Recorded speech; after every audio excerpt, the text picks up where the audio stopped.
this video is basically tips and tricks that I learned myself that I want to pass on to future students, or future students of Prime PSD. And this video might go for other mega courier students that's going to get their CDL or test with that mega courier. So number one is a given: study pre-trip. For me, I did plenty of research before I even signed up with Prime. And number one thing that I took out of it was to try to know majority of my pre-trip before I even got there. For me, I knew probably mounted secure, not cracked, bent, or broken, no abrasions, bulges, or cuts. I knew all of that down, like which parts needed which sand before I even got there. The only thing I had to learn once I got there and put like words to pictures or the name of that part to what that part looks like once I got there. So yeah, study pre-trip, know all the ABC, which is abrasion, bulges, or cuts, or PMS is properly mounted secure, and CBB, not cracked, bent, or broken, things like that. Number two, you might have a roommate, so be prepared. COVID is, I don't want to say it's gone, but it has calmed down from what it was like in 2020, 2021.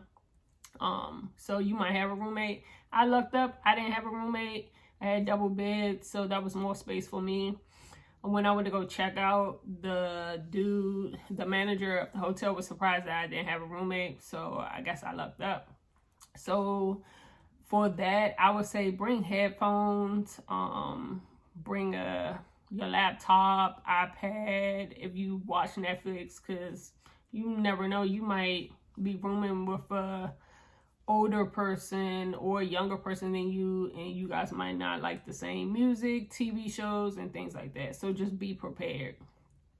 So number three, if you have a personal vehicle and you feel comfortable taking that drive to Prime, wherever you're going, Salt Lake City, Springfield, or Piston, make the drive.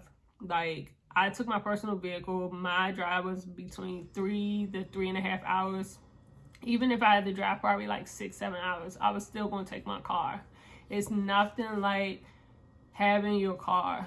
The first couple of days, I took the shuttle so I can know my classmates and things like that, so I can know like my just around the building, get acclimated with my surroundings and blend in with with my classmates. But after that, once I got to the training pad, I drove every day. Waiting for that shuttle can be anywhere between 10 minutes to an hour, depending on if they have to pick somebody up from the airport. And Piston is only one shuttle. So if it's lunchtime and you be like, hey, I'm about to call the shuttle, and the shuttle be like, it's gonna be like 45 minutes. They go your whole lunch break. So you might as well just take your car if you can. I'm not saying it. If you know your car can't make that drive, then don't do it. But if you can, take your car. Definitely take your car, because once you eat at the calf so many times, you don't want it again. So you might want to go to a local restaurant, Texas Roadhouse, McDonald's, Burger King, Taco Bell, or you might just want to clear your mind. Say if you have a roommate and you just want to go take a ride, take a drive, and not sit down in a hotel lobby around other students or other truckers that's talking loud and stuff like that. Number four, for me, I was there a whole month. So number four is bring more than a week's worth of clothes. For me, I hate wearing the same thing over and over and over. So I bought 4 hoodies. I would say between 7 or 8 long sleeves and short sleeve shirts, good 3 pair of pants, sweatpants, jeans, and stuff like that. And I bought 2 pairs of tennis shoes, 2 Crocs, and I ended up buying some work boots when I were down there. And by like the third week, I was tired of wearing that same stuff over and over. So definitely, you're not going to really get dirty. Like, your hands might get dirty if you go in depth on your pre-trip and you go underneath the trailer. Like, your jeans might get dirty, but other than that, you're really not going to get that dirty. You're not being a mechanic out there or going underneath the engine and stuff like that, touching oil, having oil dripped on you. You're basically not going to get dirty unless your trainer truck is dirty. So that's number 4. Number 5, wear sunblock or bring sunblock.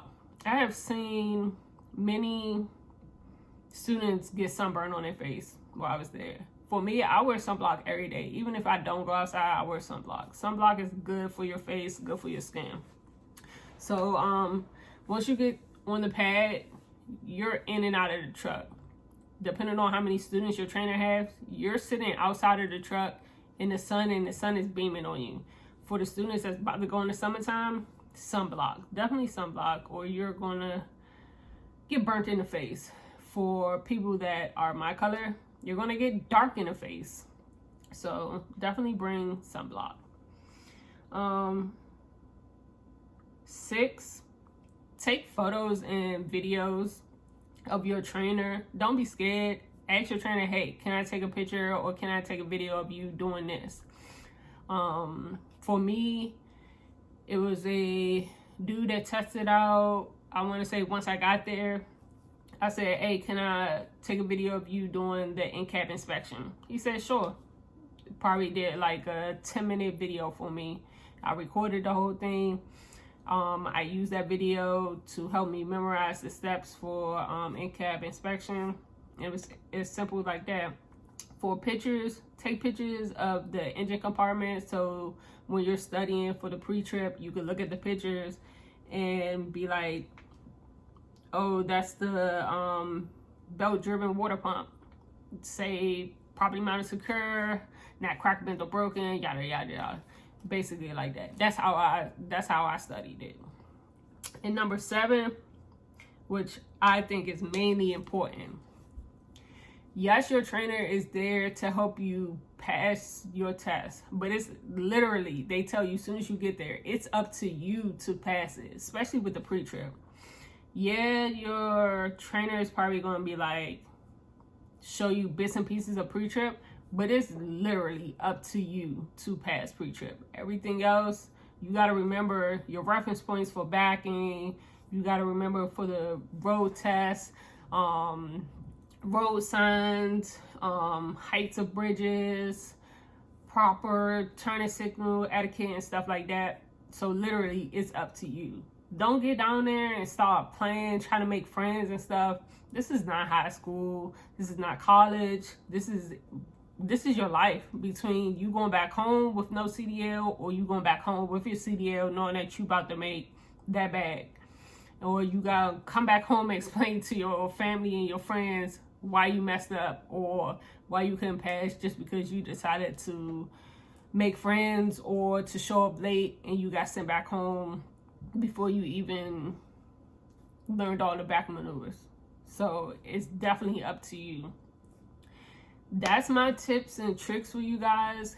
For the vets that did PSD, TNT, if you have any more comments, tips, or tricks for students that's looking at this, make sure you drop it below in the comments so they can read it. All right, guys, have a nice day. Peace.